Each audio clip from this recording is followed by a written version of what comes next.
If I started flying FPV drones today, this is exactly what I would do.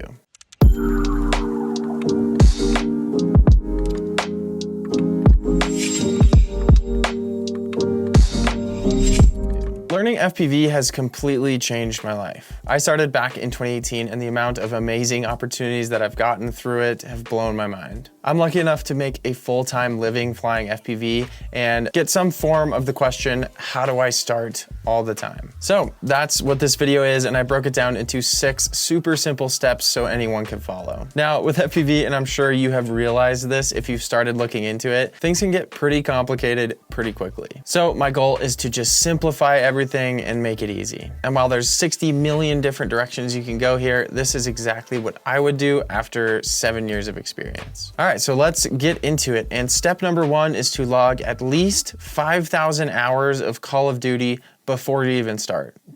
Now, I'm obviously kidding about that one, but honestly, I think all the Call of Duty that I played back in the day definitely played a role in helping me learn how to fly. The actual first step is to simply get a controller. And the reason you're going to need a controller first is you're going to have to log some hours in a simulator before you actually get a real drone in the air. At least you should do that. Maybe you want to get a drone and just blow it up immediately, but you probably should practice first. And what a simulator is just an online game where basically you plug your controller in and it acts exactly like a real FPV drone. Except each crash doesn't completely demoralize you and make you rethink every decision you've ever made in your life. So which controller should you get? My recommendation is to get the controller that you plan on using in the long run. That way you don't have to buy an additional controller when you actually start flying real drones. And you basically have 3 options here, and the difference between the 3 is the protocols that they use. To simplify that, it's basically the technology that's used to communicate from the controller to your drone. Your options are 1, Crossfire, 2, ELRS, and 3, DJI. The controller that I use and recommend is the DJI remote controller. I use the 3, but the 2 also works. They're both the same price, so I would recommend going with the 3 though. And I recommend the DJI remote over Crossfire or ELRS just because it's so simple to use. It's also compatible with the Avata and the Neo, which are great trainer beginner drones, and then you can upgrade to bigger, more professional drones. And the DJI controller works on the same protocol as the image that transmits to your goggles, meaning you don't have to add an additional receiver to your drone when you get it. If all of that sounds really complicated to you, the nicest thing about DJI is you just don't have to worry about all that. It's just so simple. You're probably asking, why would anyone go with Crossfire or ELRS then? And that's because on paper, the range on those 2 is better than the DJI, but the reality is you're limited by the range of your goggles, and you're going to want to be flying on DJI goggles, so the additional range doesn't really do anything. Another reason that people use those systems is they're also compatible with way more controllers, so this controller is kind of just like an Xbox style controller, but a lot of people like flying with big boxy controllers.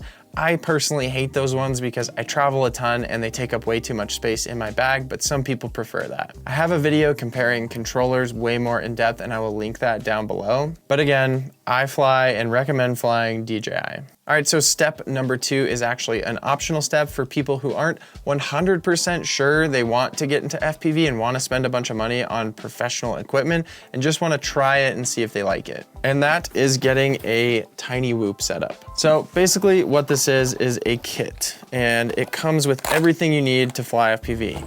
It comes with a little drone, it comes with goggles, and it comes with a controller. They're pretty cheap, coming in between $200 and $350 for the full setup. Also, the important thing is you can use that controller for the simulator. If you 100% know you want to get into FPV and eventually get a more professional setup, I'd recommend skipping this step and then just getting a professional controller from the beginning like I talked about before. But this can be a great cheap option for people just looking to try it out. Okay, so step number 3 is to practice in the simulator. At this point, you have a controller and now it's time to learn how to fly. Even if you've flown drones before, FPV is way different. I kind of had the same thing when I was coming into it, where I had flown drones for years before this. So I was like, it can't be that hard. And then I finally got on the simulator and was just so bad. So I'd recommend getting at least 20 hours of simulator time before you even think about taking out a real drone. When I was first learning, the way that I did this was just every time I had a phone call, I would just throw the simulator on, and while I was on the phone, get those hours in. As far as which simulator to use, there's a ton of different ones out there. The one that I used was FPV Freerider Unleashed. There's a free version as well as a paid version. The paid version just has like some bigger, cooler maps. I really like this one because the graphics are solid, which makes flying fun and just made me want to do it more. There's also little courses you can do and like time yourself, but just pick whichever one you like, really doesn't matter. Hey, what's happening, guys? Before I get into step number 4, I just wanted to make a super exciting announcement real quick. For years, I've wanted to host a drone workshop in Iceland, and September 10th through 13th, 2025, it's finally happening.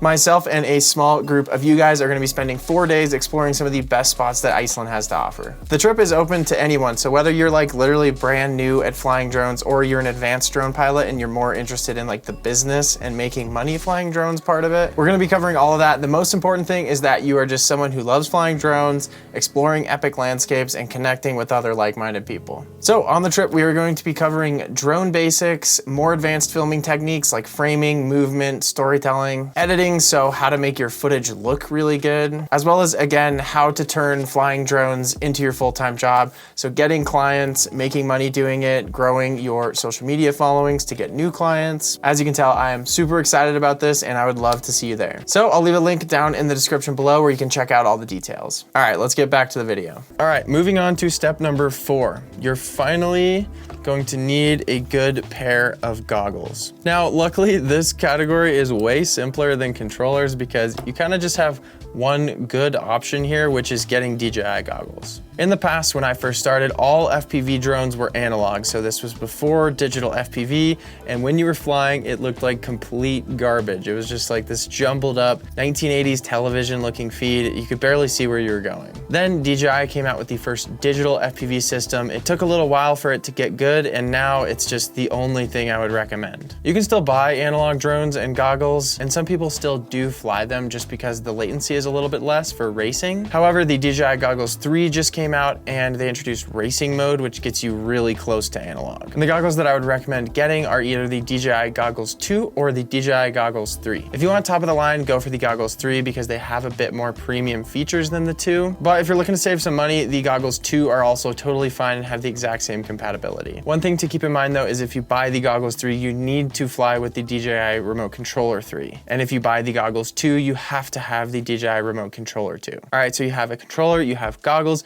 Now all you need is to buy a drone, and that is step number 5. In FPV, there are so many options out there. You can get a 5-inch quad that's really good for freestyle and racing. You can get a tiny quad like the DJI Neo that's really good for indoor flying. You can get a 10-inch Helion, which is great for flying multiple miles away and surfing down ridgelines. There's just so many options out there. Now, as far as what I personally recommend here, my number 1 pick for beginners is the DJI Avata 2. If you buy the Fly More combo, it actually comes with the controller and goggles from the get-go, so you can get everything you need in one go. The reason that I like this thing so much is because 1, it's super durable, and you're gonna crash all the time when you're first learning. It also handles really well, so if you tune this thing a little bit, you can actually get it to handle pretty similar to a 5-inch quad. And then it also has a pretty great camera, allowing you to save a little bit of money because you don't necessarily have to buy an action camera to put on top of it. The video quality isn't quite as good if you were to mount a GoPro on top, but it's pretty damn good. If you're not that concerned about video quality and just want something to learn on, the DJI Neo is also a really good option.